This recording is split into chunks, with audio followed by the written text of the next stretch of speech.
Whirlpool Washer, preventing future F21 errors. Preventing future F21 errors on your Whirlpool washer helps keep your laundry routine smooth. This error often signals a draining issue.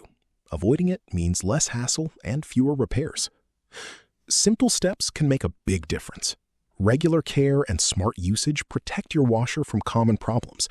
These tips help your machine work well for years. Regular maintenance tips. Check the drain pump filter every month.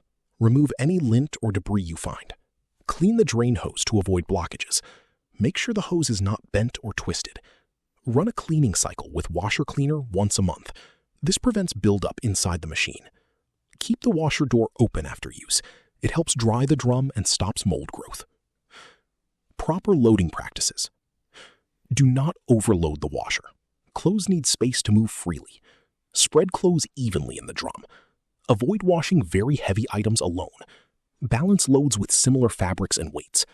Use the right amount of detergent. Too much soap can cause extra suds. Suds may block the drain and cause errors.